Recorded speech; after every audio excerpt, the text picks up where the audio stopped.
Assalamualaikum warahmatullahi wabarakatuh.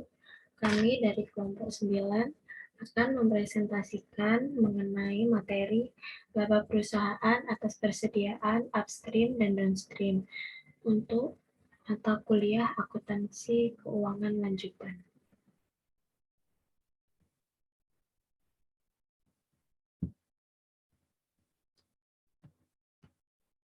Kami sekelompok ada 3 anggota. Yang pertama Sania Kholidia, yang kedua Uut Novita, yang ketiga saya sendiri, Ajeng Dewi Anggraini.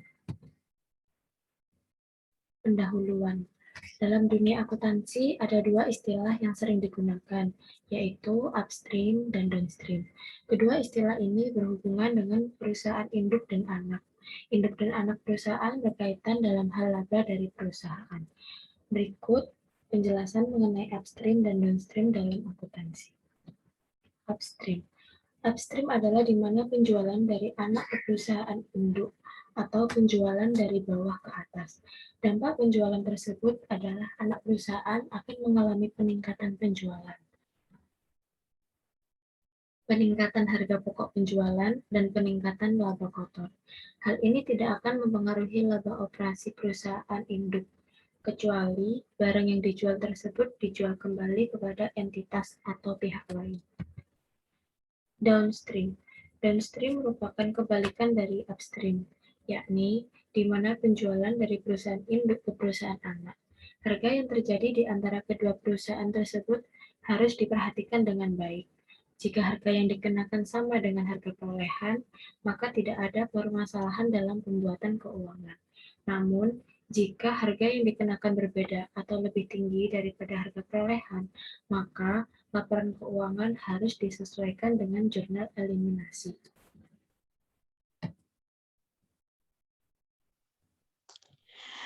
Perbedaan antara upstream dan downstream. Pada penjualan downstream akan terjadi eliminasi atau penyesuaian kepemilikan dari pengendali maupun mayoritas pemilik. Hal ini menyebabkan keuntungan dan kerugian yang diterima dan ditanggung pun akan mengalami penyesuaian. Pada penjualan upstream, anak perusahaan dimiliki sepenuhnya oleh pengendalian atau mayoritas pemilik serta mayoritas dimiliki secara profesional oleh pengendali dan non-pengendali.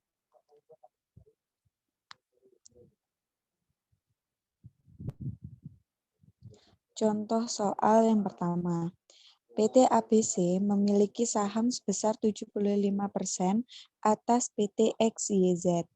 PT ABC melaporkan bahwa labanya sebesar 150 juta, sedangkan PT XYZ melaporkan labanya sebesar 90 juta.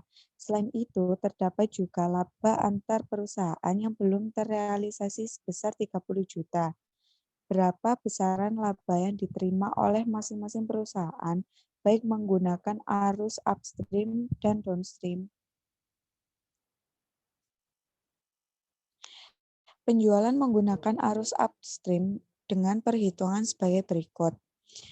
Laba PT ABC 150 juta, laba PT XYZ sebesar 90 juta, laba antar perusahaan yang belum terrealisasi sebesar 30 juta, laba PT XYZ yang terrealisasi sebesar 60 juta. Bagian PT ABC yakni 75% dari 60 juta, yakni 45 juta. Laba bersih konsolidasi dari PT ABC sebesar 195 juta. PT ABC merupakan kepemilikan pengendali. Laba PT XYZ sebesar 25% dari 60 juta adalah 15 juta. PT ABC merupakan kepemilikan non-pengendali. Penjualan menggunakan arus downstream dengan penghitungan laba sebagai berikut. Laba PT ABC sebesar 150 juta. Laba antar perusahaan yang belum terrealisasi sebesar 30 juta. Laba PT ABC sebesar 120 juta. Laba PT XYZ sebesar 90 juta. Bagian PT ABC yaitu sebesar 75% dari 90 juta, yaitu 67,5 juta. Laba bersih konsolidasi PT ABC yaitu sebesar 187,5 juta. Laba PT XYZ yaitu sebesar 25% dari 90 juta, yaitu 22,5 juta. Contoh soal 2. PT ABC, perusahaan induk, membeli tanah senilai 100 juta pada bulan Januari. Kemudian tanah tersebut dijual kepada PT XYZ, anak perusahaan, senilai 130 juta pada bulan Maret. Bagaimana penulisan ayat jurnal pada PT ABC, PT XYZ, dan ayat jurnal eliminasi pada penyusunan laporan keuangan?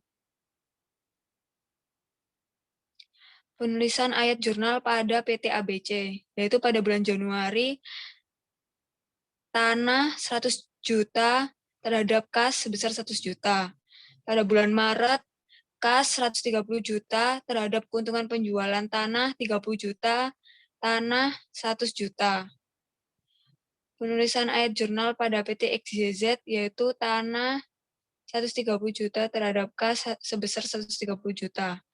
Ayat jurnal eliminasi pada penyusunan laporan keuangan. Keuntungan penjualan tanah sebesar 30 juta terhadap tanah sebesar 30 juta.